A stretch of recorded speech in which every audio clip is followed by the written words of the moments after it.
નમસ્કાર મિત્રો, હું છું ડોક્ટર જાવેદ ખત્રી અને આજે તમારી સમક્ષ હું વાત કરવાનો છું 2018માં રિલીઝ થયેલી ગુજરાતી ફિલ્મ ધાડ, જે પરેશ નાયક દ્વારા નિર્દેશિત થઈ હતી અને જે જૈન ખત્રીની ટૂંકી વાર્તા ધાડ પર આધારિત હતી. હું આ ટૂંકી વાર્તામાંથી જે ફિલ્મનું રૂપાંતર થયું એના વિશે વાત કરીશ. હું મારા સંદર્ભ માટે થોડાક મુદ્દા મારી પાસે છે જેને જોઈને હું વાત કરીશ. સાથે સાથે હું એ પણ કહી દઉં કે મને ગુજરાતીમાં લેક્ચર આપવાની આદત નથી, એટલે મારા ગુજરાતીમાં ઘણા બધા અંગ્રેજી શબ્દો આવી જશે. હું પ્રયત્ન કરીશ એને રોકવાનો અને નહીં રોકી શકું તો એને સમજાવવાનો. તો ચાલો આપણે શરૂ કરીએ વાત ધાડની. ગુજરાતી ફિલ્મ ધાડ, હું સ્પેસિફિકલી ફિલ્મનું નામ લઈ રહ્યો છું. હું વાર્તા અને ફિલ્મ બંનેનું સાથે નામ નથી લઈ રહ્યો, કારણ કે મારે ફિલ્મ વિશે વધુ વાત કરવી છે. હા, વાર્તાનો રેફરન્સ મળતો રહેશે. હું વાત કરવા માંગુ છું પરેશ નાયક દિગ્દર્શિત ફિલ્મ ધાડ, જે 2018માં રિલીઝ થઈ હતી અને આ ફિલ્મ જૈન ખત્રીની ટૂંકી વાર્તા પર આધારિત છે. ફિલ્મ કચ્છી નાયક ગેલાના જીવનની વાત લઈને આવે છે, પરંતુ આ ગેલાનું જીવન એક બહારના માણસ એટલે કે પ્રાણ જીવનના દૃષ્ટિકોણથી બતાવાયું છે. ફિલ્મમાં રામજી સૌંદરવાની સિનેમેટોગ્રાફી ખરેખર માણવા યોગ્ય છે, જે કચ્છની ભૂમિના બધા જ રંગોને છતા કરે છે. કે મેનન, નંદિતા દાસ, રઘુવીર યાદવ જેવા આંતરરાષ્ટ્રીય ખ્યાતિ પ્રાપ્ત કલાકારોએ સ્મરણીય અભિનય આપ્યો છે. આ લેક્ચરમાં હું સૌથી વધુ ભાર રૂપાંતરની પ્રક્રિયાને સમજવામાં કરીશ અને એના પાછળ જે અલગ અલગ થિયરીઝ કામ કરી રહી છે અને કઈ રીતે ફિલ્મ રૂપાંતરને જોવામાં આવે છે એના વિશે પણ વાત કરીશ. એટલે સૌપ્રથમ હું રૂપાંતરની પ્રક્રિયા અને ભાષાંતર એ બે વચ્ચેના સંબંધ વિશે વાત કરીશ અને ત્યારબાદ હું ફિલ્મ એડાપ્ટેશન એટલે કે ફિલ્મના રૂપાંતર, એક નોવેલમાંથી કે એક વાર્તામાંથી જ્યારે ફિલ્મ બનાવવામાં આવે છે તો અલગ અલગ વિચારકો, થિયરિસ્ટ એના વિશે શું કહે છે અને એને કઈ રીતે જુએ છે એના વિશે વાત કરીશ અને ત્યારબાદ હું આ ફિલ્મ વિશે વાત કરીશ. તો શરૂ કરીએ આપણે ભાષાંતર અને રૂપાંતરના સંબંધને સમજવાથી. તો રૂપાંતરની ક્રિયાને ભાષાંતરનો એક પ્રકાર માનવામાં આવે છે. રોમાન યાકોબ્સન જે પોતાનો લેખ લિંગ્વિસ્ટિક થિયરી ઓફ ટ્રાન્સલેશનમાં ભાષાંતરના 3 પ્રકારની વાત કરે છે.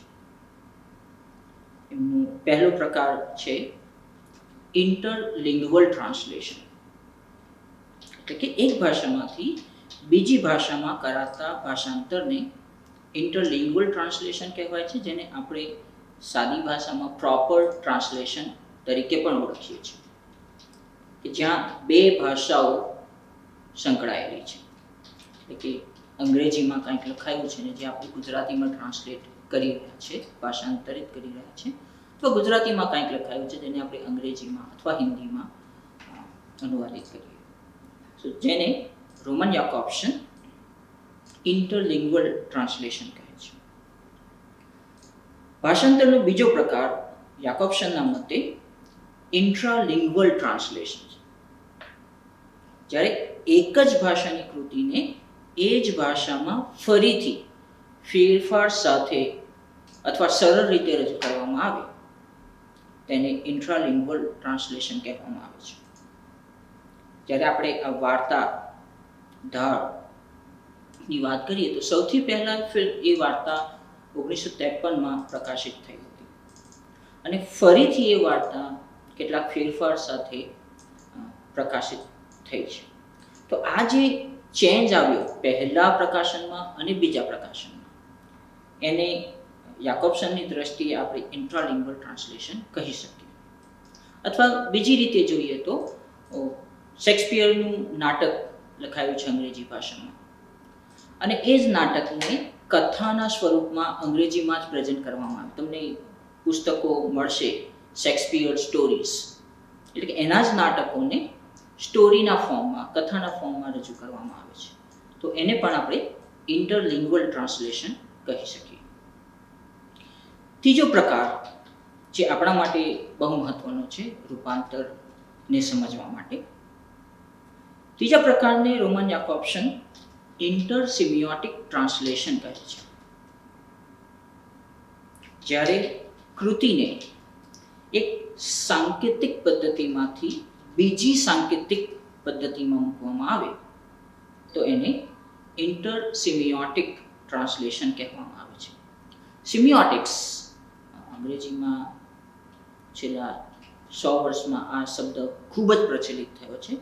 હા, એના મૂળ એરિસ્ટોટલ સુધી જાય છે, પરંતુ છેલ્લા 100 વર્ષમાં ફર્ડિનાન્દ ડી સોસ્યુર અને C.S. પર્સ, ચાર્લ્સ સાન્ડર્સ પર્સના કામના કારણે સિમિયોટિક અલગ અલગ પ્રકારના ડિસિપ્લિન્સમાં, હ્યુમેનિટીઝમાં, સોશિયલ સાયન્ટિસમાં ખૂબ બોલાયેલું અને ખૂબ વપરાયેલું નામ છે, જેને આપણે ગુજરાતીમાં સંકેત વિજ્ઞાન તરીકે ઓળખીએ છીએ.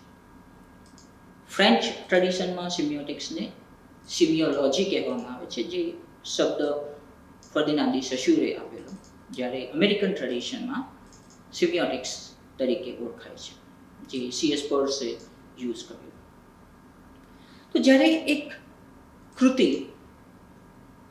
જે લખાયેલી છે, એટલે કે એ વર્બલ છે, ભાષામાં લખાયેલી છે, એ ગુજરાતી ભાષા હોય, અંગ્રેજી હોય, હિન્દી હોય, પછી એ કૃતિને ભાષાના માધ્યમ સુધી સીમિત ન રાખતા એને એક વિઝ્યુઅલ, દ્રશ્ય શ્રાવ્ય માધ્યમમાં મૂકવામાં આવે તો અહીંયા જે કોડ આપણે યુઝ કરી રહ્યા છીએ, જે કોડનો આપણે ઉપયોગ કરી રહ્યા છીએ, કારણ કે જ્યારે લખાયેલી છે ત્યારે ખાલી ભાષાના કોડનો ઉપયોગ થાય છે, પરંતુ જ્યારે એ એક ફિલ્મમાં પરિવર્તિત થાય તો ત્યાં દ્રશ્ય શ્રાવ્ય કોડનો પણ ઉપયોગ થાય છે.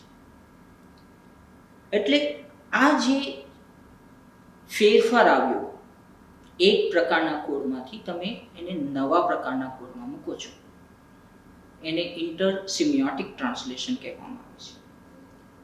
બીજા શબ્દોમાં ટ્રાન્સમ્યુટેશન પણ કહેવાય છે. જ્યારે આપણે એડાપ્ટેશનની વાત કરીએ, ફિલ્મ એડાપ્ટેશન સામાન્ય રીતે એક નોવેલ અથવા એક કથા પરથી જ્યારે ફિલ્મ બનાવવામાં આવે તો એને આપણે the novel adopted into a film, નોવેલનું ફિલ્મમાં રૂપાંતર, અથવા short story adopted into a film, ટૂંકી વાર્તાનું ફિલ્મમાં રૂપાંતર, એ રીતે જોઈએ છે. અને આપણે સારી રીતે સમજીએ છીએ કે નોવેલ જે લખાય છે અથવા એક ટૂંકી વાર્તા જે લખાય છે, ત્યાં કોઈ ભાષાનો ઉપયોગ થયો છે અને એ ભાષાના માધ્યમથી લેખક વાચકને કંઈ કહી રહ્યું છે. પરંતુ જ્યારે એ ટૂંકી વાર્તાને અથવા એ નવલકથાને એક ફિલ્મમાં પરિવર્તિત કરવામાં આવે તો ત્યાં ફક્ત ભાષા નથી, હા ભાષા છે, ભાષા બોલાય છે, અલગ અલગ પાત્રો છે તે ડાયલોગ બોલે છે, એટલે ભાષા છે, ત્યાં લખાયેલી પણ છે, તમને સ્ક્રીન પર હોર્ડિંગ્સ દેખાશે અથવા કંઈક લખેલું દેખાશે, તો there is written language as well, ભાષા લખાયેલી પણ છે.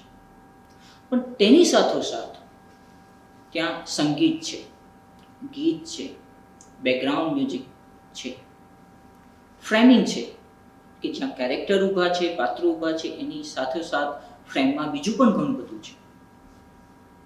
અને એ બધું જ ફિલ્મના વિશ્લેષણમાં, ફિલ્મને સમજવામાં મદદરૂપ થાય છે. અને જેના કારણે ફિલ્મ એક ભાષાનો વિનિમય ન રહેતા ત્યાં દ્રશ્ય શ્રાવ્ય જે કોડ છે તેનો અર્થ પણ બહુ મહત્વપૂર્ણ થઈ રહ્યો છે. એટલે આ જે ઇન્ટરસિમિયોટિક ટ્રાન્સલેશન, ટ્રાન્સમ્યુટેશન અથવા એડાપ્ટેશન, જેને આપણે ગુજરાતીમાં રૂપાંતર કહીએ છીએ, તો વુ નામના એક બહુ સારા થિયરિસ્ટ છે, WU વુ, જે ચીનમાં કામ કરે છે અને એમણે પણ ટ્રાન્સલેશન અને એડાપ્ટેશનને સાથે મૂકીને કામ કર્યું છે. તો એ કહે છે કે a film adaptation is the transfer of a work or story in whole or in part to a feature film. જ્યારે આપણે એડાપ્ટેશનને ડિફાઇન કર્યું છે તો એક નોવેલ છે કે એક વાર્તા છે એનું સંપૂર્ણપણે તમે ફિલ્મમાં રૂપાંતર કરો અથવા એના કેટલાક ભાગ લઈને એમાંથી એક નેરેટિવ ફિલ્મ તૈયાર કરો. એટલે જે વાર્તા છે, જે નવલકથા છે, એના મુખ્ય અંશો તમને ફિલ્મમાં જોવા મળશે.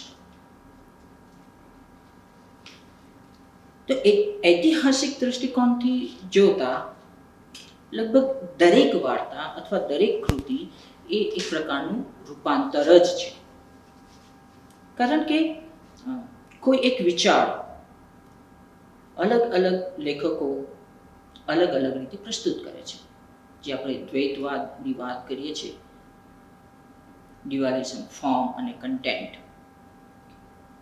તો તમારી પાસે વિચારો સીમિત છે, પણ એ વિચારને તમે કઈ રીતે પ્રોજેક્ટ કરશો, કઈ રીતે બીજા સામે મૂકશો, ત્યાં જે તમારી કૃતિ છે એ અલગ બને છે. કે રામાયણ મહાભારત પર આધારિત ઘણી ફિલ્મો બની છે, જે રામાયણ સ્વરૂપે પણ બની છે, પૌરાણિક કથા તરીકે પણ બની છે, અને એ જ ભાષાનું બેઝ લઈને, પાયો લઈને મોડર્ન ફિલ્મો પણ બની છે. કે તમે મણિરત્નમની રાવણ ફિલ્મ જોશો તો એ બેસિકલી તો રામાયણની કથા પર આધારિત છે. હા, એમાં તમને એક પર્સપેક્ટિવાઇઝેશન, નવો પર્સપેક્ટિવ જોવા મળશે, પણ જે મૂળ છે એ ફિલ્મ એ તો રામાયણની કથા છે. અથવા તમે તામિલ ફિલ્મ છે વિક્રમ વેડા જોશો, જે વિક્રમ વેતાળની વાર્તા પરથી બનાવાય છે, પણ એ પૌરાણિક નથી, આધુનિક યુગની વાત કરે છે. ત્યાં રાજા વિક્રમ નથી, પણ વિક્રમ નામનો પોલીસ ઇન્સ્પેક્ટર છે. રાક્ષસ વેતાળ નથી, બટ વેઢા નામનો એક ગુંડો છે.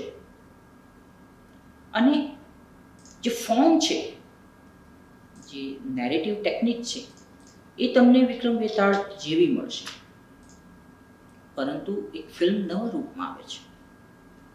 એટલે જે મુખ્ય મુદ્દો હું અહીંયા વાત કરી રહ્યો છું કે ઓલમોસ્ટ દરેક પ્રકારના વિચાર જે આપણે પ્રેઝન્ટ કરીએ છીએ ક્યાંક ને ક્યાંક બીજી કોઈ કૃતિ સાથે સંકળાયેલા હોય, એનાથી ઇન્ફ્લુઅન્સ થયેલા હોય.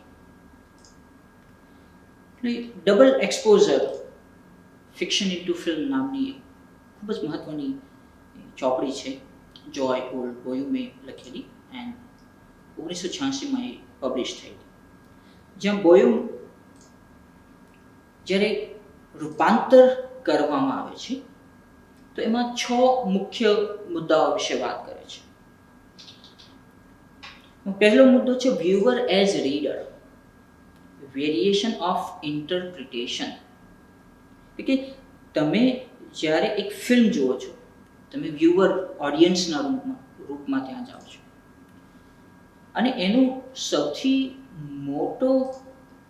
મોટી જે અસર છે એ છે કે દરેક ઓડિયન્સ મેમ્બર જે ત્યાં બેઠો છે ને ફિલ્મ જુએ છે, એ વાર્તાને, કથાને પોતાની રીતે ઇન્ટરપ્રિટ કરશે, પોતાનું એક નવું વિશ્લેષણ ઊભું કરશે.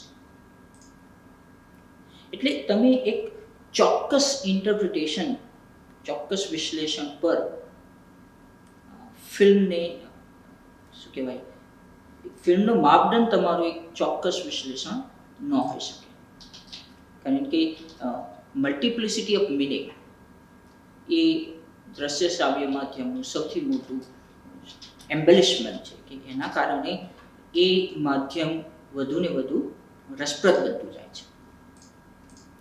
બીજો મુદ્દો બોયમ વાત કરે છે એ છે film maker as a reader, the question of fidelity, કે વફાદારીનો પ્રશ્ન, કે જે ફિલ્મ બનાવી રહ્યો છે, જે ડાયરેક્ટર છે, આપણે ફિલ્મ સ્ટડીઝમાં જ્યારે લેખકની વાત કરીએ, ઓથરની વાત કરીએ, તો ફિલ્મનો જે ડાયરેક્ટર છે, દિગ્દર્શક છે, એ ફિલ્મનો લેખક માનવામાં આવે છે. ફિલ્મનો પટકથા લેખક કે ડાયલોગ રાઇટર છે તે ફિલ્મનો લેખક નથી. ફિલ્મનો ડાયરેક્ટર છે તે ફિલ્મનો લેખક માનવામાં આવે છે. ને અહીંયા એ લેખક એટલે કે એ ડાયરેક્ટર એ પોતે પણ એક વાચક છે. હું એક કૃતિ વાંચું છું અને એને એક પ્રકારે સમજું છું અને મારી એ સમજણને હું ફિલ્મમાં કન્વર્ટ કરું છું. એટલે રૂપાંતર સૌથી પહેલાં તો એક વિશ્લેષણ છે, એક રીડિંગ છે, એક લેખકનું એટલે કે એક ડાયરેક્ટરનું પોતાનું વાંચન છે. એટલે એમાં આપણે જે ઓરિજિનલ કૃતિ છે, મુખ્ય કૃતિ છે, એમાં જે અલગ અલગ વિચારો મળે છે, એમાંથી કેટલાક વિચારો કદાચ એ ડાયરેક્ટરના વાંચનમાં ન પણ આવ્યા હોય, કારણ કે એ ડાયરેક્ટરને, એ દિગ્દર્શકને પોતાની ફિલ્મમાં અમુક ચોક્કસ મુદ્દાઓ પર વધારે ભાર મૂકવો છે અને એ પ્રમાણે એ પોતાની કૃતિ ઊભી કરશે. એટલે જે આખો પ્રશ્ન છે વફાદારીનો, એ અહીંયા સૌથી મહત્વનું થઈ પડે છે. કારણ કે જ્યારે પણ આપણે ટ્રાન્સલેશનની વાત કરીએ, જ્યારે પણ આપણે રૂપાંતરની વાત કરીએ, તો આપણું સૌથી મોટું જે ડિબેટ છે એ આ વફાદારીના પ્રશ્ન પર છે કે શું ટ્રાન્સલેશન એ મુખ્ય કૃતિને વફાદાર છે કે કેમ. તેવી જ રીતે આપણે પ્રશ્ન પૂછીએ છીએ કે શું ફિલ્મ એ વાર્તાને વફાદાર છે કે કેમ. આપણે વફાદારી વિશેની વાત, ફિડેલિટી વિશેની વાત આગળ જોઈશું. ત્રીજો મુદ્દો બોયમ મૂકે છે એ છે પોઈન્ટ ઓફ વ્યૂ. એટલે કે ડાયરેક્ટર જ્યારે ફિલ્મ બનાવી રહ્યો છે ત્યારે એક ચોક્કસ પોઈન્ટ ઓફ વ્યૂ, એક પર્સપેક્ટિવ, એક દૃષ્ટિકોણ લઈને ફિલ્મ બનાવે છે અને એ આખી ફિલ્મમાં તમને જોવા મળે છે. જેમ કે આપણે ધાડ ફિલ્મ વિશેની જ વાત કરીએ તો ધાડ વાર્તા આપણે જોઈએ છીએ કે પ્રાણજીવન જઈ રહ્યો છે ગેલાના ગામે અને એના મગજમાં જે ચાલી રહ્યું છે લેખક લખી રહ્યો છે ને એઝ અ એક વાચક તરીકે આપણે સભાન છે કે આ પ્રાણજીવનના શબ્દો છે, પ્રાણજીવન અહીંયા જઈ રહ્યું છે, પ્રાણજીવન આ જોઈ રહ્યો છે, આ અનુભવી રહ્યો છે. પરંતુ જ્યારે એની ફિલ્મ બને છે તો ફિલ્મ આપણે પ્રાણજીવનની આંખોથી નથી જોઈ શકતા. પ્રાણજીવન એક અલગ પાત્ર બને છે. એટલે જ્યારે આપણે ફિલ્મમાં એન્ટર થઈએ છીએ, હા, પ્રાણજીવનનો પોઈન્ટ ઓફ વ્યૂ છે, દ્રષ્ટિકોણ છે, પણ આપણે એક ઓડિયન્સ તરીકે ફિલ્મમાં એન્ટર થઈએ છીએ, જ્યાં આપણે પ્રાણજીવનને પણ એ જ રીતે જોઈએ છીએ અને ઘેલાને પણ એ જ રીતે જોઈએ છીએ. એ બંને પાત્રો છે. પરંતુ આમાં એક સૌથી મહત્વનું પાસું આ ફિલ્મમાં જે મને જોવા મળ્યું છે એ છે ઓડિયન્સ થિયરી. કે આપણે જ્યારે સિનેમા હોલમાં પ્રવેશીએ આ ફિલ્મ જોવા માટે, ફિલ્મ પડદા પર ચાલી રહી છે, આ એક એનોલોજી થઈ રહી છે કે જે રીતે પ્રાણજીવન ગેલાના ગામમાં પ્રવેશે છે, એક બહારના માણસ તરીકે ગામમાં આવે છે અને ગામમાં શું ચાલી રહ્યું છે એને એક બહારના માણસ તરીકે જ જોઈ રહ્યો છે. એટલે જે ઇન્ડિફરન્સ છે, જે ઓડિયન્સનું ઇન્ડિફરન્સ હતું સિનેમા પ્રત્યે એવું જ ઇન્ડિફરન્સ પ્રાણજીવનનું છે ઘેલાના જીવન અને ઘેલાના ગામ વિશે.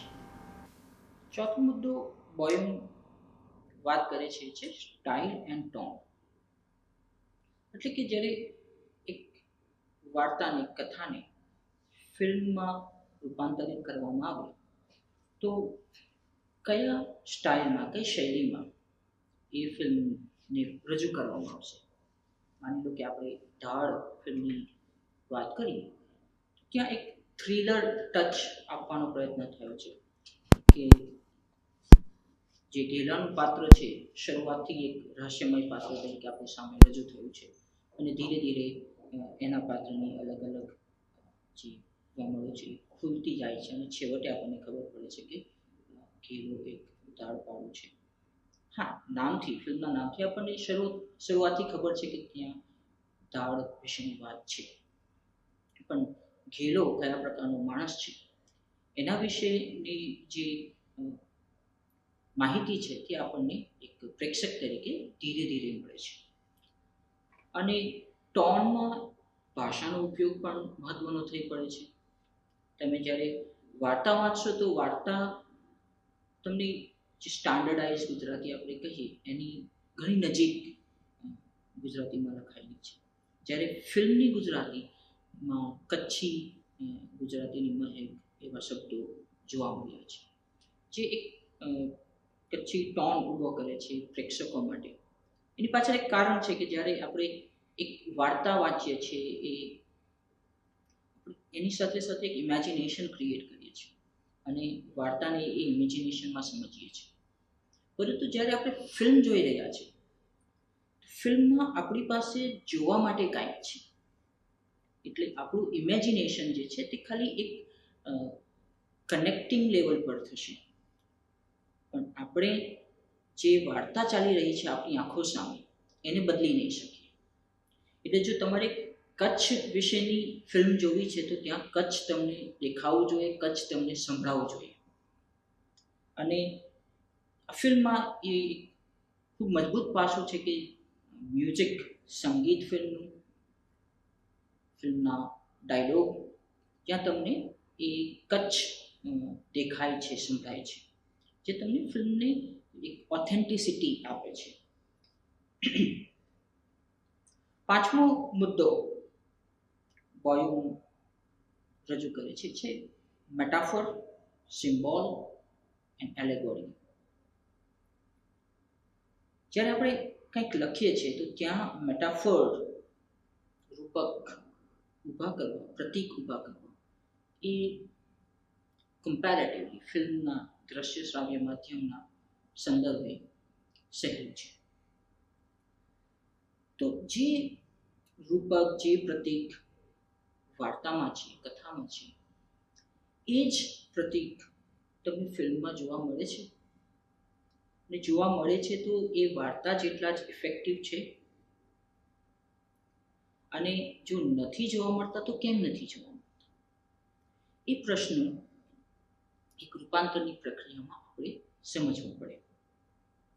જેમ આ પર્ટિક્યુલર કેસમાં ધાડ વાર્તા અને ફિલ્મમાં જયંત ખત્રી પોતાની વાર્તામાં ચેરિયાના ઝાડ વિશે વાત કરે છે. ઘેલો એ ઝાડ વિશે પ્રાણજીવનને સમજાવે છે. અને આ ઝાડ એ ખરેખર કચ્છી લોકોના પ્રતીક સમૂહ ત્યાં મૂકવામાં આવે છે. તો ત્યાં એ વસ્તુને ખૂબ ડિટેલમાં શું ખરેખર પ્રોસેસ થાય છે એ લખાયું છે કે એ બધું સમજાવે છે પ્રાણજીવનને. પણ જ્યારે તમે ફિલ્મ જુઓ છો ત્યારે હા, એ ડાયલોગ છે, ચેરિયાના ઝાડ વિશે વાત છે, પરંતુ જે ડિટેલિંગ તમને વાર્તામાં મળશે એ ડિટેલ્સ ફિલ્મમાં નથી. કારણ કે ફિલ્મમાં એ ઝાડ તમારી સામે મૂકી આપવામાં આવે છે. હવે તમે જે જોઈ રહ્યા છો એમાંથી તમારે સમજવાનું છે. તમને પાત્ર બધું કહે નહીં. અને છઠ્ઠો મુદ્દો ઇન્ટિરિયર્સ, થોટ, ડ્રીમ એન્ડ ઇન્ટરેક્શન્સ. એટલે કયા પ્રકારની ક્રિયા પ્રતિક્રિયા થઈ રહી છે. કઈ રીતે લખાયું છે અને કઈ રીતે એ તમારી સામે ફિલ્મમાં મૂકવામાં આવ્યું છે, એ બંને વચ્ચેનો જે ભેદ છે એ પણ સમજો. જો તમે ફિલ્મને ધ્યાનથી જોશો તો ફિલ્મમાં મોગીનું પાત્ર છે એ ખૂબ સશક્ત અને એને ઘણો બધો સ્ક્રીન ટાઈમ મળ્યો છે, જ્યારે વાર્તાની મોગી પાસે એટલો સમય નથી મળતો. તો કેમ અહીંયા તમારે મોગીના પાત્રને વધારે મજબૂત કરવું પડ્યું? વત્તા કેટલાક બીજા પાત્રો પણ ઉમેરાયા છે. તો એ જે નવા પાત્રો ઉમેરાશે તો એમનું મુખ્ય કાર્ય શું, એમનું ફંક્શન વાર્તાના નેરેટિવમાં છે જ નહીં, ફિલ્મના નેરેટિવમાં પ્રવેશ્યા તો એ કેમ આવ્યા અને એમનાથી ડાયરેક્ટર શું કામ લેશે? તો તમે ધ્યાનથી જોશો તો ખ્યાલ આવશે કે ઘેલાનું જે ચરિત્ર છે એ આ બધા પાત્રોએ બનાવ્યું છે. જે વાત પ્રાણજીવન વાર્તામાં પોતાની રીતે કહી શકતો હતો કે પોતે શું વિચારે છે ઘેલા વિશે, એનો પોતાનો અભિપ્રાય શું છે ઘેલા વિશે, એ વસ્તુ તમને અહીંયા અલગ અલગ પાત્રો પાસેથી મળે છે. ઘેલાની બંને પહેલી પત્નીઓ ત્યાં છે, ઘેલાનો એક મિત્ર છે ફિલ્મમાં, જ્યારે વાર્તામાં 3 મુખ્ય પાત્ર છે, ઘેલો, મોગી અને પ્રાણજીવન, અને 3 બીજા પાત્રો તમને છેલ્લા ક્લાઇમેક્સમાં જોવા મળે છે, શેઠજી, શેઠાણી અને એમની દીકરી. જ્યારે અહીં તમને ફિલ્મમાં બીજા 3 મુખ્ય કહી શકાય એવા પાત્રો છે કે જેમને ઘણો બધો સ્ક્રીન ટાઈમ પણ આપવામાં આવ્યો છે અને એમની પાસે ડાયલોગ્સ પણ છે. અને ઇનફેક્ટ ઓપનિંગ સીન જે છે ફિલ્મનું એ રઘુવીર યાદવ પર શરૂ થાય છે, જે ઘેલાનો મિત્ર છે. અને આ પણ એક બહુ સરસ રમત છે જે મોટાભાગે ફિલ્મોમાં તમને જોવા મળશે, જે નેરેટિવ ટેકનિક છે કે જે છેલ્લો સીન છે એ તમને પહેલા મૂકી આપવામાં આવે કે જેથી કરીને તમારું એક ફિલ્મ અને નેરેટિવ પ્રત્યેની એક કે આગળ શું થશે, આવું કેમ થયું હશે, છેવટે આ કન્ક્લુઝન પર કઈ રીતે પહોંચ્યા હશે, એ તમારા મગજમાં એ પ્રશ્નો થાય અને પછી ધીરે ધીરે તમને વાર્તા ત્યાં સુધી લઈ જાય. તમને અંત ખબર છે, આરંભ પછી તમને એ અંત સુધી પહોંચાડે. આ જે અલગ અલગ મુદ્દાઓ છે કે તમે એક વાર્તાને લો છો ને એના પરથી ફિલ્મ બનાવો છો, તો આ મુદ્દાઓ ક્યાં અને કેવી રીતે ફિલ્મ મેકિંગમાં, ફિલ્મ બનાવવાની ક્રિયામાં અને પછી ફિલ્મ ઇન્ટરપ્રિટેશન, ફિલ્મને સમજવામાં તમને મદદ કરે છે. બિફોર એટલે હું વાર્તા અને ફિલ્મ પર જાઉં ત્યાર પહેલાં મારે એડાપ્ટેશન થિયરી વિશે થોડી ડિટેલમાં વાત કરવી છે. અલગ અલગ થિયરિસ્ટ દુનિયાના અલગ અલગ ભાગમાંથી આજે એડાપ્ટેશન થિયરી પર કામ કરી રહ્યા છે. ઘણા બધા થિયરિસ્ટ એને ભાષાંતરના સિદ્ધાંતો સાથે સરખાવે છે અને ત્યાંથી જ કેટલાક મુખ્ય કોન્સેપ્ટ્સ લઈ, વિચારો લઈ આગળ વાત કરે છે. સો જે ચોગુ વિશે મેં પહેલાં વાત કરેલી એને બહુ સરસ લેખ કર્યો છે, ઇન્ટરસિમિયોટિક translation and film એડાપ્ટેશન.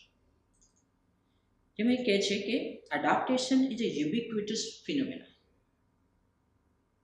but it is not well understood. At least if one insists on the myth of fidelity and denigrate adaptations as second-rate representation. Now, આજની તારીખે જે ભાષાંતરને લઈને અને રૂપાંતરને લઈને જે સૌથી મોટી ડિબેટ ચાલી રહી છે અને પ્રોબેબલી ચાલશે એ આ વફાદારીની ડિબેટ છે, ફિડેલિટીની ડિબેટ છે. અને હું પણ એના વિશે વાત કરું છું કે જ્યાં સુધી તમે રૂપાંતરને વફાદારીના દ્રષ્ટિકોણથી જોશો ત્યાં સુધી તમે રૂપાંતરને એક ગૌણ કલાકારી તરીકે જ જોશો. તમારા માટે જે મુખ્ય કૃતિ છે એ જ હંમેશા પ્રથમ રહેશે, અને એના પરથી બનેલી ફિલ્મ, એના પરથી બનેલું નાટક, એના પરથી બનેલી ઓપેરા અથવા એના પરથી બનેલી વેબ સિરીઝ એ ત્યારે જ મહત્વની બનશે જ્યારે તમે મુખ્ય કૃતિ અને એના પરથી બનેલ કૃતિ એ બંનેનું કમ્પેરિઝન કરશો. તમે જે રૂપાંતરિત કૃતિ છે એના પોતાના સ્વતંત્ર જે અસ્તિત્વ છે એના વિશે ક્યારેય વાત નહીં, અને એ સ્વતંત્ર અસ્તિત્વ સાથે એ કૃતિ નવું શું લઈને આવી એના વિશે પણ આપણે વાત નહીં. એટલે વૂનો આ સૌથી પહેલો, સૌથી મહત્વનો મુદ્દો છે કે જ્યાં સુધી આપણે આ ફિડેલિટી, વફાદારીની વાત કરીશું ત્યાં સુધી રૂપાંતરિત થયેલી કૃતિ એ સેકન્ડ હેન્ડ જ કહેવાશે. આપણે રૂપાંતરિત થયેલી કૃતિને જ્યારે જોઈએ તો ખાલી એમાં શું ગુમાવ્યું, આપણે ટ્રાન્સલેશનમાં વાત કરીએ છીએ loss and gain in translation, કે તમે એક કૃતિમાંથી બીજી કૃતિ ટ્રાન્સલેટ કરો એટલે ઓરિજિનલમાંથી કંઈક ગુમાવી દેશો. અને આપણે હંમેશા આ ગુમાવવાની બાબત પર વાત કરીએ છીએ કારણ કે ત્યાં વફાદારીનો પ્રશ્ન આવશે. પરંતુ સાથે સાથે એક નવો મુદ્દો ઊભો થયો કે ગેઇન ઇન ટ્રાન્સલેશન. તમે જ્યારે ટ્રાન્સલેટ કરી રહ્યા છો તો કંઈક નવું તો મળશે ને. તમે કંઈક હટાવ્યું તો એની જગ્યાએ કંઈક નવું પણ મૂકશો. એ કૃતિને વધારે મજબૂત કરવા, એ કૃતિને વધારે રસપ્રદ બનાવવા માટે તમે કંઈક તો કરશો. તમને એક બહુ સામાન્ય ઉદાહરણ આપું. એક ફિલ્મ હતી ઓય લકી લકી ઓય. એ ફિલ્મ હિન્દીમાં, અને દિલ્હીનું હિન્દી હતું, થોડું પંજાબી પણ ત્યાં આવી શક્યું. તો એ ફિલ્મમાં એક નાનકડો સીન છે કે હિરોઈન લકી પાસે આવે છે. અભય દેઓલે રોલ કરેલો દિબાંકર બેનર્જીની ફિલ્મ હતી. તો એ ત્યાં આવે છે ને કહે છે કે તુમ अपने आप को समझते क्या हो.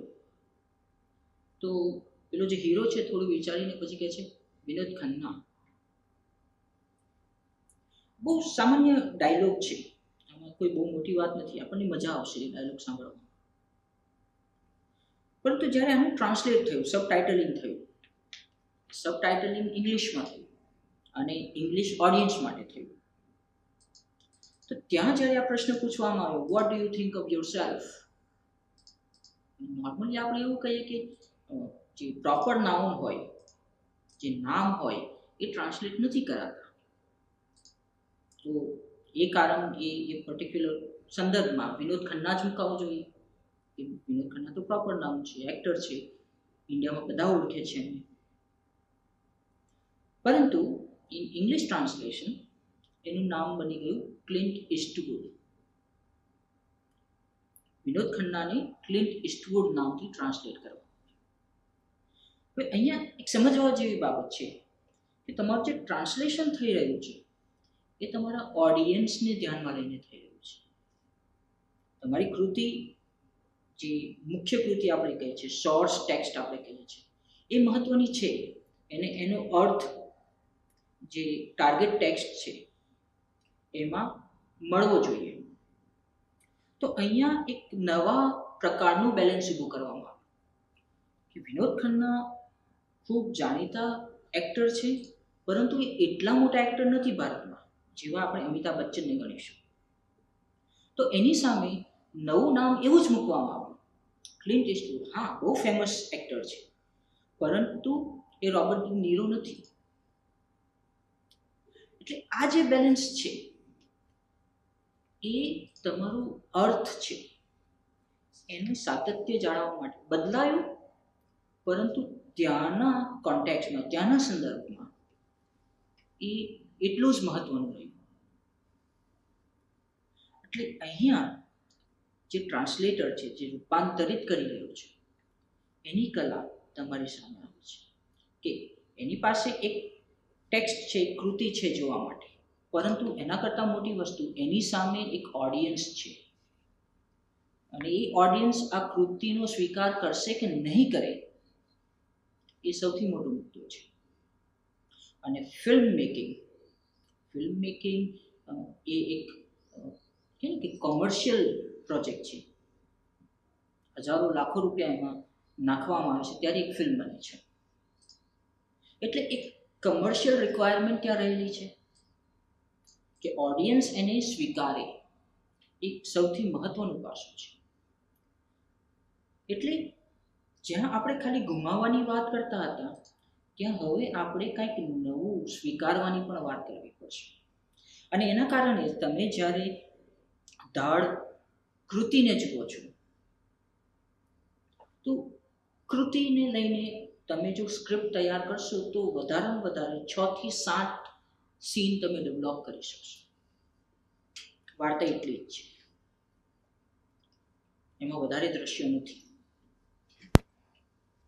અને તમે પ્રાણજીવન મગજમાં શું વિચારી રહ્યો છે એ બતાવવા માટે ઘડી ઘડી પ્રાણજીવનના કે મોનોલોગ પર ના જઈ શકો. એ પછી ટાયર્ડસમ લાગે, કંટાળાજનક લાગે. એટલે તમારે કંઈક એવું ઊભું કરવું પડે કે રિપીટેશન પણ ન હોય અને ઓડિયન્સને એ જોવામાં સમજવામાં મજા આવે. એટલે ક્યાં આજે નવું ઉમેરાય છે. તમારી ફિલ્મ 2 કલાકની આસપાસની ફિલ્મ બને છે. 7 સીનમાં તમે 2 કલાકની ફિલ્મ ન બનાવી શકો. અને તમે જો 20 મિનિટની ફિલ્મ બનાવો તો એને થિયેટર નહીં મળે. એટલે આપણે એ માર્કેટને પણ ધ્યાન રાખવું પડશે કે તમે કયા માર્કેટને ટાર્ગેટ કરીને તમારી કૃતિ ઊભી કરી રહ્યા છો. એડપ્ટેશન વિશે આગળ વાત કરતા આંદ્રે બેઝીન નામના ખૂબ મહત્વના ફિલ્મ થિયરિસ્ટ થઈ ગયા. એમણે 1948માં એક લેખ પ્રકાશિત કરેલો, adaptation or the cinema as digest. કદાચ આ લેખ રૂપાંતરની પ્રક્રિયા પરનો પહેલો લેખ હોઈ શકે. અને આ લેખમાં બેઝીન રૂપાંતરની સાથે સાથે વર્ક ઓફ આર્ટના વિનાશની પણ વાત કરી છે. એટલે કે બેઝીનનો પણ એક જે સ્ટેન્ડ પોઈન્ટ હતો એ લખાયેલી કૃતિ, નોવલ, વાર્તાના પર્સપેક્ટિવથી હતો. અને એ પણ ફિડેલિટી વિશે વાત કરતો, જે અત્યાર સુધી પણ ચાલી રહ્યું છે. એ ડિસ્કોર્સ હજુ ચાલી રહ્યું છે. બટ એની આગળ કેટલાક મોડર્ન થિયરિસ્ટ થઈ ગયા, જેમ કે આપણે વાત કરીએ જ્યોર્જ બ્લુસ્ટોન. એમણે એક ખૂબ જ જે કહે ને કે ફિલ્મ એડાપ્ટેશન થિયરીનું એક બાઇબલ કહી શકાય એવી એક ચોપડી લખી છે, નોવેલ્સ ઇન્ટુ ફિલ્મ. ખૂબ મહત્વનું પુસ્તક છે. આ પુસ્તકમાં બ્લુસ્ટોન સાહિત્ય કૃતિને મહત્વ આપે છે, ફિલ્મને નહીં. એના માટે સાહિત્ય કૃતિ વધુ મહત્વની છે કારણ કે એ પહેલા આવી છે. અને તેના પરથી રૂપાંતરિત થયેલ ફિલ્મને એ ગૌણ કરે છે. અને એ પણ મૂળ કૃતિ પ્રત્યેની વફાદારીની વાત કરે છે. સાહિત્ય કૃતિ છે એનાથી ફિલ્મ કેટલી વફાદાર છે. હવે બહુ સામાન્ય પ્રશ્ન હું તમને પૂછું, તમે વિચારજો કે જે રીતે આપણી પાસે ધાડ ફિલ્મ છે, જે 10 પેજની એક વાર્તા હતી, એના પરથી 2 કલાકની ફિલ્મ બની છે. અને એના કારણે તમારે ફિલ્મ બનાવવામાં ઘણું બધું ઉમેરવું પડશે. તેવી જ રીતે 600 પાનાની કોઈ વાર્તા હોય અને એના પરથી તમારે ફિલ્મ બનાવવી છે, તો 600 પાના છે એના પરથી તમે સ્ક્રિપ્ટ તૈયાર કરશો, 8 કલાકની ફિલ્મ બનાવી શકશો. અને બનાવશો તો એને તમે પબ્લિક સુધી પહોંચાડી શકશો. હમણાં જ 6 મહિના પહેલાં જ આપણે એક મુદ્દો ચાલ્યો હતો કે જસ્ટિસ લીગ ફિલ્મ આવી હતી 10 વર્ષ પહેલાં.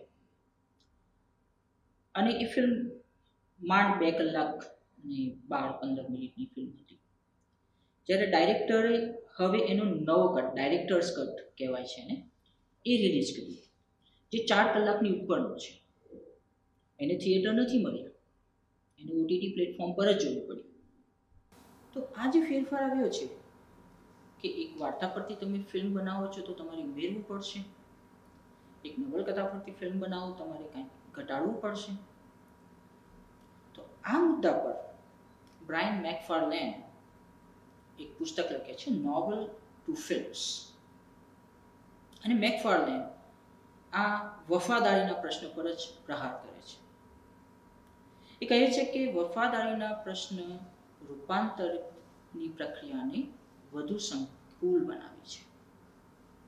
આ એક પ્રશ્નના કારણે જે રૂપાંતરની પ્રક્રિયા થઈ રહી છે એને પહેલી વસ્તુ તો ગૌણ તરીકે જોવામાં આવે છે, બીજી વસ્તુ કે જે ડાયરેક્ટર્સ આ કામ કરી રહ્યા છે એમનું કામ થોડું વધારે મુશ્કેલ થઈ રહ્યું છે, કારણ કે એમના ઉપર એક દબાણ હોય છે કે મુખ્ય કૃતિ સાથે એમને વફાદાર રહેવાનું છે. તો આની સામેનો જે એમની આર્ગ્યુમેન્ટ છે એમાં એ ઇન્ટરટેક્સ્ચ્યુઆલિટીની વાત કરે છે. એક કૃતિના બીજી કૃતિના રૂપાંતરમાં ઇન્ટરટેક્સ્ચ્યુઆલિટી વધુ મહત્વ આપે છે. એટલે કે તમે જ્યારે દેવદાસ નોવેલ વાંચો છો અને દેવદાસ ફિલ્મ જુઓ છો તો ફિલ્મને સમજવામાં તમને નોવેલ મદદરૂપ થશે અને ઘણી જગ્યાએ નોવેલને સમજવામાં તમને ફિલ્મ મદદરૂપ થશે. જે રીતે અહીંયા ફિલ્મ ધાડમાં જ્યારે મેં પહેલી વખત ફિલ્મ જોઈ હતી તો ત્યાં આજે વૃક્ષ વિશે ઘેલો વાત કરે છે ચેરિયાની, એ મને ફિલ્મ જોતા નથી સમજાય. ફિલ્મ 2 વખત જોઈ, 3 વખત જોઈ, મને તે વખતે એનો કોઈ જ અર્થ નહોતો મળ્યો. હા, મારા માટે તે વખતે વધારે મહત્વનું થઈ ગયું હતું ઘેલાનો ડાયલોગ, જેના પર ફિલ્મ શરૂ થાય છે. ફિલ્મ ડાયલોગ હતો કે તાકાત ખપે ભાઈબંધ, બાવડામાં તાકાત ખપે. આ ડાયલોગ ફિલ્મમાં 3 વખત આવે છે. એટલે ઓબ્વિયસલી કોઈ વસ્તુ રિપીટ થઈ હોય અને બહુ જ ઇમ્પોર્ટન્ટ મહત્વના સમય પર એને બોલાવવામાં આવી હોય તો એનું કોઈ ચોક્કસ હેતુ હશે. અને હું એ ડાયલોગને સેન્ટરમાં રાખીને ફિલ્મને ઘણી વખત જોઈ અને મને આ જે ચેરિયાના વૃક્ષનું પ્રતીક છે એના પર મેં ધ્યાન નહીં આપ્યું. જ્યારે મેં વાર્તાઓ વાંચી ત્યારે મને ખ્યાલ આવ્યો કે ચેરિયાનું વૃક્ષ અને આ ડાયલોગ બંને એક સાથે જઈ રહ્યા છે, બંને એકબીજાના કોમ્પ્લિમેન્ટરી છે. એક આખો મોટો પ્રતીક ઊભું થઈ રહ્યું છે ત્યાં, જે પ્રતીક કચ્છના લોકો માટે ઊભું કરાયું છે. તો વસ્તુ ત્યાં મેકફાર્લેન મૂકે છે કે ઇન્ટરટેક્સ્ચ્યુઆલિટી, તમે બંને ટેક્સ્ટને, બંને કૃતિઓને વધુ સારી રીતે સમજી શકો. એટલે ત્યાં પછી ઓરિજિનલ મુખ્ય અને ગૌણની વાત નીકળી જશે. બંને પોતપોતાની જગ્યાએ મુખ્ય છે અને બંને એક વાચકને જે વિચાર છે એ સમજવામાં મદદરૂપ થશે.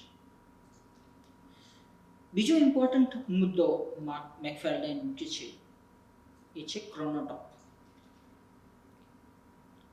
એટલે કે જ્યારે વાર્તા લખાય, જ્યારે આપણી ધાડ વાર્તા 1953માં લખાઈ ગઈ,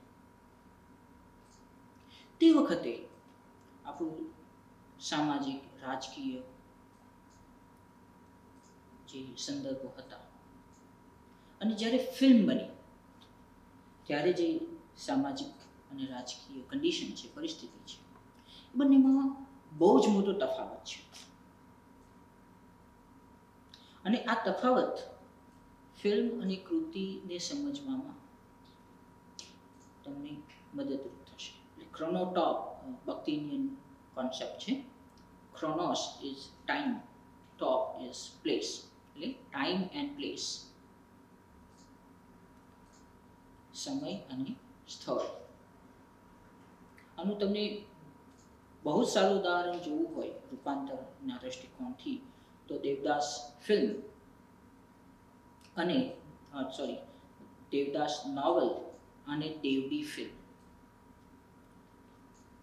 દેવડી ફિલ્મ આમ દેવદાસની કથા પરથી છે, પરંતુ ત્યાં ના તો કલકત્તા છે, ના દેવદાસ છે, ત્યાં દેવડી છે, પંજાબી છે.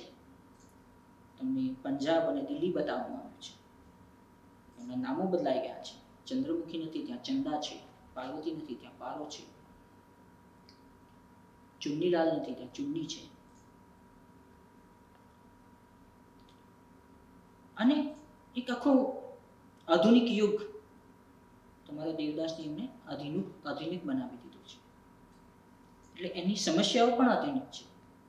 એના જે ડાયરેક્ટર છે અનુરાગ કશ્યપ, એને ઇન્ટરવ્યુમાં કહેલું કે જ્યારે દેવદાસની ટ્રેજેડી લખાઈ ત્યારે મીન્સ ઓફ કમ્યુનિકેશન બહુ લિમિટેડ હતા. તમારે કોઈની સાથે વાત કરવી, માણસ તમારાથી દૂર હોય તો તમારે કાગળ લખવો પડતો. કાગળ 15, 20, 25 દિવસે પહોંચતો, પછી ત્યાંથી જવા માટે. એટલે જે કમ્યુનિકેશન હતું એ ખૂબ અઘરું હતું. વત્તા તે વખતે જે ક્લાસ સિસ્ટમ અને કાસ્ટ સિસ્ટમ હતી તે પણ ખૂબ પાવરફુલ હતી. આજે પણ છે, પણ એટલી પાવરફુલ નથી. આપણે મોડર્નિટીની વાત કરી રહ્યા છીએ, પણ એના કરતાં મોટી વાત કે આજે કમ્યુનિકેશન ઇઝ અબન્ડન્સ. તમારી પાસે મોબાઈલ છે, તમારી પાસે ઇન્ટરનેટ છે. તમે ફિલ્મમાં જોયું હોય, દેવડી ફિલ્મમાં તો હિરોઈન છે તે દેવડી સાથે યાહુ પર ચેટ કરે છે. એને પોતાની પિક્ચર્સ, પોતાની તસવીરો શેર કરે છે. તો they are constant in contact. એ લોકો SMS કરી રહ્યા છે, ઇન્ટરનેટ પર વાત કરી રહ્યા છે, ફોન પર વાત કરી રહ્યા છે. કમ્યુનિકેશન હતું. પણ આજે તમારો એના કરતાં મોટો મુદ્દો, એના કરતાં મોટી સમસ્યા હતી ઈગો. દેવનો ઈગો.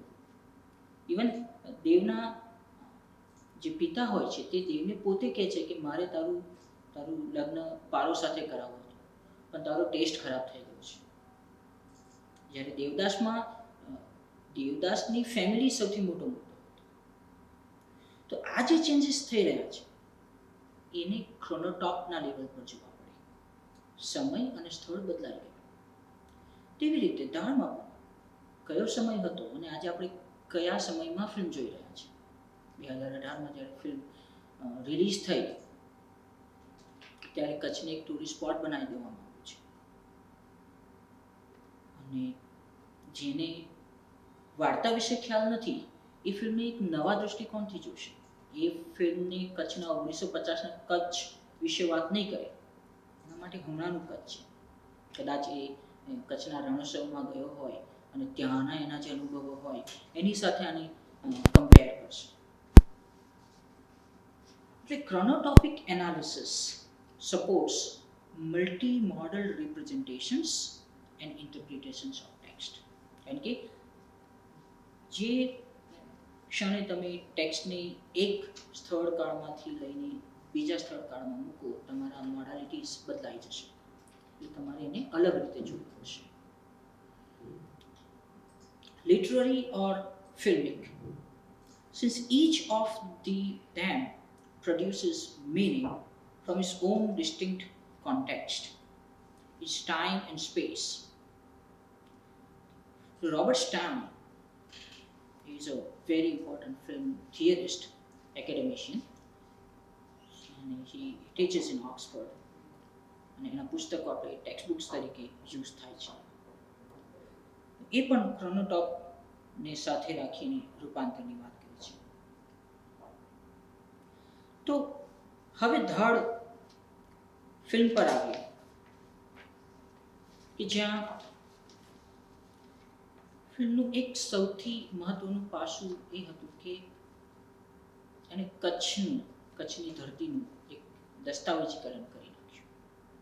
કે આજે કોર્પોરેટ્સ કચ્છમાં પ્રવેશી રહ્યા છે અને કદાચ થોડા વર્ષોમાં કચ્છની શકલ બદલાઈ જશે.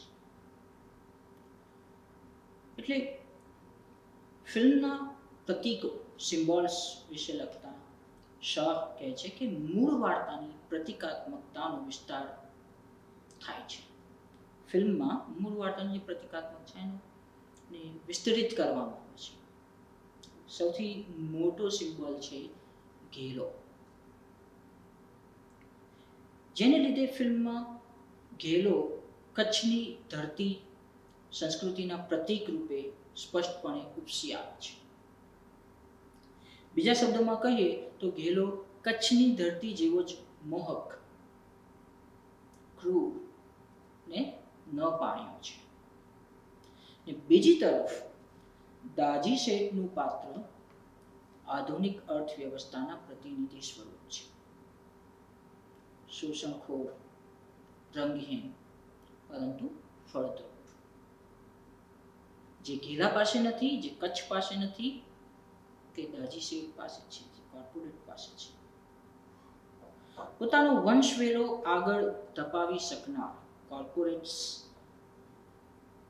નોમ ચોમ્સ્કી કોર્પોરેટ વિશે એક બહુ સારું આર્ટિકલ કર્યું છે, ઇન્ટરવ્યુમાં બોલ્યું છે કે જ્યારે એક વ્યક્તિ પોતાની પેઢી શરૂ કરે તો એ વ્યક્તિના અંતથી એ પેઢીનો અંત આવી શકે, બટ કોર્પોરેટ જ્યારે એક પેઢી શરૂ કરે તો કોર્પોરેટ બદલાયા કરે, એમની એક કમિટી હોય જે બદલાયા કરે અને એ પેઢીને પોતાના હિસાબથી ચલાવ્યા કરે.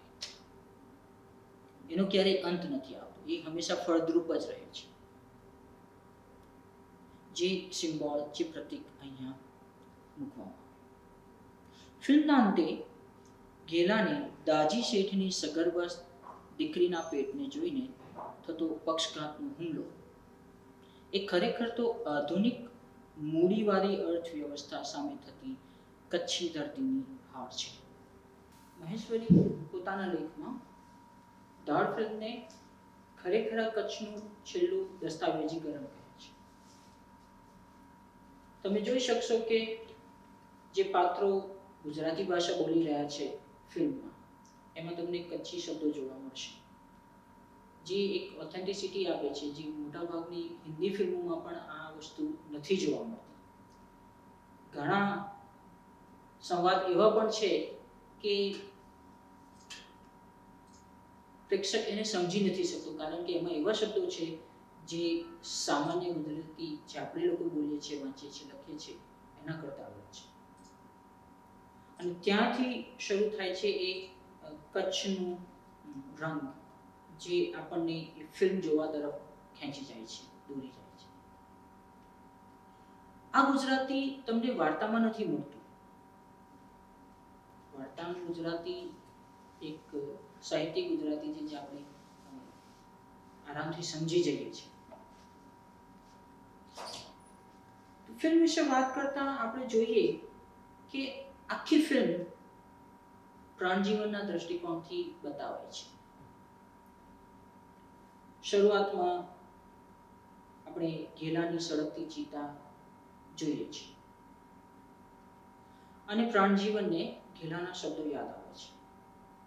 એ શબ્દો છે જેની મેં પહેલા પણ વાત કરી, બાવળામાં તાકાત ખપે. અહીંયા શબ્દ યુઝ કર્યો છે ફિલ્મમાં ભાઈબંધ, અને આ શબ્દ ફિલ્મમાં ઘણી વખત ઉપયોગમાં લેવાયો છે, જે વાર્તામાં ક્યાંય નથી. વાર્તામાં દોસ્ત શબ્દ લેવાયો છે, પરંતુ આ શબ્દ ફિલ્મમાં જ્યારે કે મેનન પોતાના સંવાદમાં બોલે છે તો ખૂબ ધારદાર લાગે છે. આખી કથા કચ્છ અને ત્યાંના લોકોના સંઘર્ષની છે, પરંતુ એ સંઘર્ષ એક બહારના વ્યક્તિ, એક પરદેશીના માધ્યમથી આપણી સમક્ષ મુકાયો છે. આપણે આખું ગામ એની આંખોથી જોઈએ છે. ગામમાં જે કંઈ થઈ રહ્યું છે, ગામના જે લોકો છે, આપણે બધાને જોઈએ છે. અને જે બધું આપણે જોઈએ છે તે ત્યાંના લોકો માટે સામાન્ય થઈ ગયું હતું. ઘેલાનો સ્વભાવ, ઘેલો શું કરે છે, ઘેલાની પત્નીઓ, ઘેલાનો મિત્ર, એમને ખબર છે ઘેલો શું છે, કેવો છે, ગામ કેવું છે, શું છે, એ સામાન્ય થઈ ગયું હતું. તેની સામે પ્રાણજીવન પ્રશ્નાર્થની દ્રષ્ટિથી જુએ છે અને બીજા પણ એ જ રીતે પ્રશ્નાર્થની દ્રષ્ટિથી જુએ એવી અપેક્ષા સેવે છે. આજે બહારથી આવવા વાળો પ્રાણ જીવન એ બીજું કોઈ નહીં પણ થિયેટરમાં ફિલ્મ જોવા આવેલ પ્રેક્ષક. એને ફિલ્મમાં નાયક જોવો છે. પ્રાણજીવન પણ એક ગેલાનું એક તસવીર મનમાં લઈને આવે છે કે કેવો આવો હશે. પ્રેક્ષકને પણ ફિલ્મમાં નાયક જોવો છે, નાયિકા જોવી છે અને દરેક સમસ્યાઓનો સુખદ અંત જોવો છે. એક પ્રેક્ષક પણ પ્રાણજીવનની જેમ ફિલ્મ કથામાં પ્રવેશે છે. એનામાં ગેલો એક નાયક છે, પરંતુ કથા જેમ જેમ આગળ વધે છે એમ ખ્યાલ આવે છે કે ગેલો નાયક નથી, પરંતુ બધા જ ગુણ અવગુણથી ભરેલો સામાન્ય માણસ છે. નાયકની આખી વિભાવના અલગ છે. ગેલો એ વિભાવનામાં ફિટ નથી થતો. એ સામાન્ય માણસ છે જેનો સંપૂર્ણ સંઘર્ષ એ અસ્તિત્વનો છે અને પ્રેક્ષક એ લડતનો સાક્ષી બને એ સંઘર્ષમાં રોજના જે દાળ રોટલી રળવાની છે ત્યાંથી લઈને સંતાન પ્રાપ્તિ સુધીની ઈચ્છાઓ ફેલાયેલી છે. ગેલાનો ગુસ્સો અને સ્વભાવ એની ઓળખ છે જે પ્રેક્ષકો યાદ રાખશે. તમે જ્યારે થિયેટર છોડી દેશો ત્યારે પણ તમને ગેલાનો એ સ્વભાવ યાદ રાખશે. આજે મેં ફિલ્મ જોઈ 3-4 મહિના થયા હશે પણ મને હજુ એનો ડાયલોગ યાદ છે. જે કુમારીથી એ વાત કરે છે, કુમારી મને યાદ છે અને એ પ્રેક્ષકો પોતાની સાથે લઈને જશે અને પ્રેક્ષકો યાદ રાખશે. એનો અર્થ શું થયો? પરોક્ષ રીતે ગેલો અસ્તિત્વમાં રહેશે. પ્રાણજીવન આખા ગામમાં ફરે છે, બધાને મળે છે, ગેલાની આગલી પત્નીઓને મળે છે. એની પાસે ભાગી જવાનો મોકો હોવા છતાં પણ એ ધારમાં જોડાય છે, કારણ કે પ્રેક્ષકો પણ એ ધારના સાક્ષી બનવા આવ્યા છે. ફિલ્મનું શીર્ષક છે ધાર. એ એક વસ્તુ પોતાના મગજમાં લઈને પ્રેક્ષક થિયેટરમાં પ્રવેશે છે. પ્રાણજીવન મોગીને તો ત્યાં સુધી કહે છે કે ના, પણ ગેલો એવો માણસ છે એવું માનવા મારું મન રાજી જ નથી.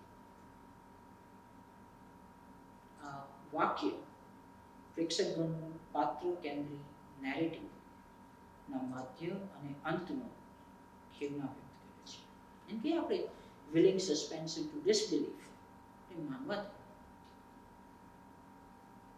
કેટલીક વસ્તુ આપણને દેખાય છે પણ આપણે એને માનવા માટે સંપૂર્ણ તૈયાર નથી ને કેટલીક વસ્તુઓ ન માની શકાય એવી હોય છે ને તેમ છતાં આપણે માનીએ છીએ. કેમ કે આપણે કાલ્પનિક વિશ્વમાં છે, આપણી ફિલ્મના વિશ્વમાં છે. ભલે એક પેસિવ ઓડિયન્સ તરીકે છે, પરંતુ આપણે એ વિશ્વ સાથે ઇન્ટરેક્ટ કરી રહ્યા છીએ. છેવટે કચ્છની સૂકી ધરતીના પ્રતિકાત્મક કરુણનું પ્રેક્ષકો સાક્ષાત્કાર કરે છે ગેલાના અંત સાથે. આપણે આ અંત શરૂઆતમાં પણ જોયો અને એ અંત તરફ આપણે કઈ રીતે પહોંચ્યા એ સમજવા માટે આપણે આખી ફિલ્મ જોઈ. જે નેરેટિવ જે વાર્તામાં નથી પણ ફિલ્મમાં આપણને જોવા મળે. ફિલ્મમાં ઘણા પ્રતિકાત્મક સંવાદ છે. અહીંયા હું જે લોસ એન્ડ ગેઇનની વાત કરી હતી, ગેઇન વિશે વાત કરું છું કે તમે નવું શું મેળવી શકો છો, શું કર્યું. તો જ્યારે ઘેલો મોંઘીને ઉઠાવી લાવે છે, તે ઘટના ખૂબ જ રસપ્રદ રીતે રજૂ થાય છે. અને એમાં જે સામાન્ય માણસ છે કચ્છની ધરતી, એ કઈ રીતે ધાડનો, શોષણનો ભોગ બને છે એ પણ તમને ખ્યાલ આવશે. ગેલો પિતાને માર મારીને તેની જ પાઘડીથી તેની દીકરીને તેના જ ઉપર બાંધીને લઈ જાય છે. આમ એક જ ઘટનાક્રમમાં એક માનવી પોતાનું સર્વસ્વ ગુમાવી દે છે. વાલસોઈ દીકરી, માથાની પાઘડી કે જે ઇજ્જતની પ્રતીક છે, અને પોતાનું મોંઘેરું ઊંટ. અને જે રીતે ઊંટને તાલીમ આપીને કાબુમાં રખાય છે, તેવી જ કંઈક તાલીમથી ઘેલો પોતાની પત્નીઓને પણ આપે છે અને એમને કાબુમાં રાખે છે. અને એવી જ કંઈક અપેક્ષા ઘેલો પ્રાણજીવન પાસે પણ રાખે છે.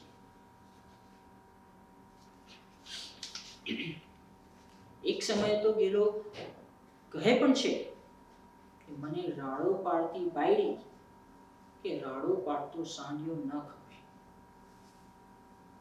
જે એક જ શ્વાસે માણસ અને પ્રાણીને એક હરોળમાં મૂકી દે છે. ધ ફિલ્મમાં જે સૌથી મહત્વનો ડાયલોગ સંવાદ મુકાયો છે, જે ઘેલા દ્વારા બોલાય છે, એ ડાયલોગ શરૂઆતમાં સૌથી પહેલી ફ્રેમ જ્યાં ઘેલાની ચિતા સળગે છે અને પ્રાણજીવનને એના શબ્દો યાદ આવે છે. તાકાત ખપે ભાઈબંધ, પાવડામાં તાકાત ખપે. દુકાળમાં ટકવું અઘરું છે ભાઈબંધ, આપણાથી વધારે તાકાતવાળા હોય તો એનાથી વધારે તાકાત બતાવવી ખપે. માથા ભારે થવું પડે. આ જે સંવાદ છે એ પછી બીજી 10 મિનિટમાં જ્યારે ઘેલાની પ્રાણજીવન સાથેની મિત્રતા કેળવાય છે, અને ત્યારે કોડીમાં બેઠા બેઠા જ્યારે ઘેલો અને પ્રાણજીવન વાત કરતા હોય છે, ત્યારે ઘેલો આ સંવાદ બોલે છે. અને આ સંવાદમાં આપણને એક સંદર્ભ મળે છે, કારણ કે આ સંવાદ પહેલા ઘેલો ચેરિયાના ઝાડનું ઉદાહરણ પૂરું પાડે છે. જે સાહેબ, ચેરિયા ભળાય છે એ હવામાંથી પોષણ મેળવે છે. એક કાદવમાં ઉગે અને જમીનમાંથી મૂળિયા ઉપર કાઢે, ને તોય મારા ઊંટ એને ખાઈ જાય. ને ત્યાર પછી આજ પહેલા બોલાયેલો ડાયલોગ ફરી આવે છે, તાકાત ખપે.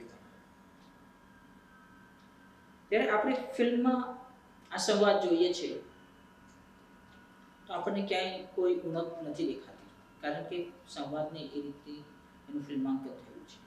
તમને ચેરિયાનું ઝાડ દેખાડવામાં આવે છે, જ્યારે કહે છે કે તોય મારા ઊંટ એને ખાઈ જાય. ઊંટ એને ખાતું બતાવે છે. જ્યારે આ જ સંવાદ આપણે વાર્તામાં જોઈએ, એમાં કહે છે આ છોડના મૂળિયા પહેલા કાદવમાં ઊંડે જાય છે, તેથી એ છોડ પોતાના થડ પર મજબૂત બને છે. પણ કાદવમાં પોષણ ન મળતા પાછા બહાર નીકળી થડની આસપાસ પથરાઈ જઈ પોતાના કાંટા મારફત હવામાંથી પોષણ મેળવે છે. સમજ્યા? ત્યારે પ્રાણજીવન એને પ્રશ્ન પૂછે છે, હવામાંથી? અને પછી આગળ જે ફિલ્મનો જે કડીરૂપ સંવાદ છે એ વાર્તામાં કંઈક આ પ્રમાણે આવે છે. અને તોય આવી જહેમતથી મોટા થયેલા અને માણસાઈથી ટટ્ટાર ઉભેલા આ છોડને અમારા ઊંટ ખાઈ જાય છે, સૂકવી નાખે છે. આ તો ભેદ છે જીવનનો. દોસ્ત પ્રાણજીવન, કે દયા, મમતા, ધર્મ એ બધી ચોપડીમાંની વાતો છે. સાચે સાચ તો જે વધારે માથા ભારે છે તે વધારે સારું જીવન જીવે છે. આ એક નાનકડા ડાયલોગને કેન્દ્રમાં રાખીને આપણે વાત કરીએ તો વાર્તામાં આ સંવાદ પૂરી ડિટેલમાં આપણી સામે મુકાયો છે. આપણી સામે શબ્દોથી એક ચિત્ર બનાવવામાં આવે છે અને આપણે એ વિઝ્યુઅલાઇઝ કરીએ, આપણે એ જોઈએ છીએ. જ્યારે ફિલ્મમાં એ વિઝ્યુઅલાઇઝેશનને વધારે મહત્વ નથી અપાયું. ફિલ્મમાં જે જુસ્સો છે અને જે મુખ્ય વાત ઘેલાને કરવી છે, તાકાત, એના પર વધુ ભાર મુકાયો છે. અને આ કડીરૂપ એટલા માટે પણ છે ફિલ્મમાં કે રિપીટેટિવ છે અને પ્રાણ જીવન માટે એ ઘેલાની યાદ છે. અને સાથોસાથ આ સંવાદ બંને ફિલ્મમાં અને વાર્તામાં એક પ્રતીક તરીકે આવે છે. જે ચેરિયાના ઝાડની વાત થાય છે એ કદાચ પેલા દાજી શેઠ જેવા શેઠિયાઓની વાત છે કે જ્યાં કશું નથી થતું ત્યાં પણ આ શેઠિયાઓ બીજાની માલ મિલકત પર પોતાનું જાહો જલાલી ઊભી કરે છે. અને ઊંટ જે છે તે આવા ઘેલા જેવા ધાડવાળું કચ્છી સમાજનું પ્રતીક છે કે એવા લોકોને પણ જે જહેમતથી પોતાનું આખું સંસાર સૃષ્ટિ ઊભી કરે છે એને ઊંટ જે રીતે ચેરિયાના ઝાડનો વિનાશ કરે છે તે રીતે જ ઘેલા જેવા ધાડવાળું એનો વિનાશ કરે છે. જે ધાડની વાત આવે છે ફિલ્મમાં ખૂબ સહજ રીતે અને બહુ સારી રીતે બતાવ્યું છે કે ઘેલો દાજી શેઠની ગર્ભવતી છોકરી છે એને જુએ છે, એને અડકે છે અને ત્યારે એને પક્ષાઘાતનો હુમલો આવે છે. જ્યારે વાર્તામાં છોકરીનું ગર્ભવતી હોવાનો કોઈ ઉલ્લેખ વાંચવા મળતો નથી. એટલે ફિલ્મમાં આ જે હુમલો આવે છે અને જેના થકી ઘેલાનું મૃત્યુ થાય છે એને ઘેલાના નિર્વીર્યપણા, એનું બાપ ન બની શકવાની જે એક કમી છે એની સાથે ડાયરેક્ટ જોડી દેવામાં આવ્યું છે. જે અંતને વધારે લોજિકલ, તાર્કિક રીતે મૂકી આવે છે. ઘેલાની 3 પત્નીઓ છે પરંતુ એક પણ સંતાન નથી. એટલે જે રીતે કચ્છની બંજર જમીનમાં તમે લીલોતરી નથી લાવી શકતા, એ જ રીતે ઘેલાના જીવનમાં પુત્રરૂપી અથવા સંતાનરૂપી જે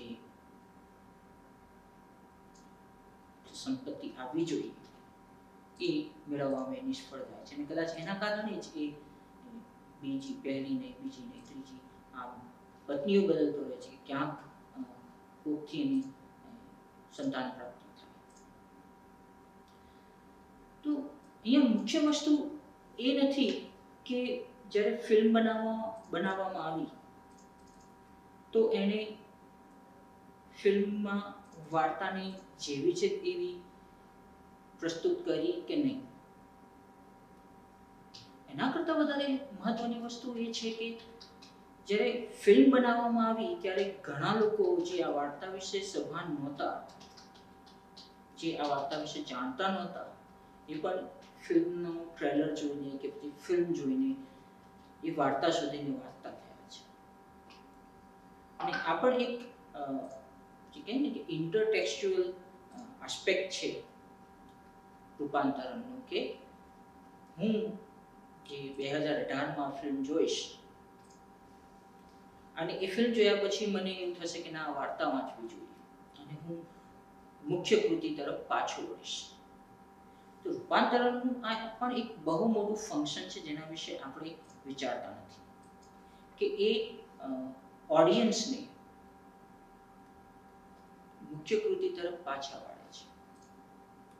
મુખ્ય કૃતિ વિશે લોકો વાંચતા વિચારતા થાય છે કે આજે આ એક નાનકડો સંવાદ છે આપણે કરી રહ્યા છે, એનું પણ એક મુખ્ય પાત્ર છે કે ધાડ જેવી ફિલ્મ બની છે. એવી તો હજારો ફિલ્મો બને છે. આપણે ત્યાં ભારતમાં દર વર્ષે 800 થી 1000 જેટલી ફિલ્મો રિલીઝ થાય છે. પણ આપણે દરેક ફિલ્મ પર આવો લેક્ચર નથી ગોઠવતા. દરેક ફિલ્મને આપણે આપણા જે સિલેબસ છે એમાં આવરી નથી લેતા.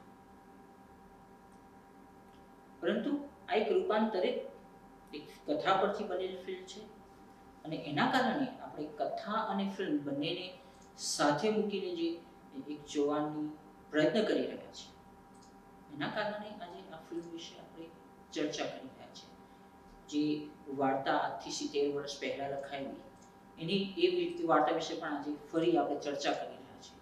કારણ કે આટલા વર્ષો બાદ પરેશ નાયક જેવા એક દિગ્દર્શકે એ વાર્તા પોતાના હાથમાં લઈને એમાંથી ફિલ્મનું નિર્માણ કર્યું. અને જે વાર્તા કોઈ લાઇબ્રેરીઝમાં હતી, પુસ્તકાલયમાં હતી અથવા સિલેબસમાં હતી, એ વાર્તાને એક પબ્લિક ડોમેનમાં, થિયેટરમાં, ટીવી પર, યુટ્યુબ પર મૂકી આપી. એટલે ક્યાંક જે ચોપડી હતી ને ચોપડીમાં એ વાર્તા હતી, ત્યાંથી બહાર નીકળીને વાર્તા આજે આપણી સમક્ષ, આપણા મોબાઈલમાં, આપણા લેપટોપમાં, આપણા કમ્પ્યુટરમાં પણ આવી ગઈ. એ પણ ફિલ્મનું સૌથી મહત્વનું પાસું છે કે આજે ફિલ્મના કારણે આજે આપણે વાર્તા વિશે વાત કરી રહ્યા છીએ. તો મારા તરફથી એટલું જ. આ તક આપવા બદલ હું ડૉક્ટર ત્રિવેદી અને પ્રોફેસર વીજળીવાળા ગુજરાતી વિભાગનો ખૂબ ખૂબ આભારી છું. Thank you.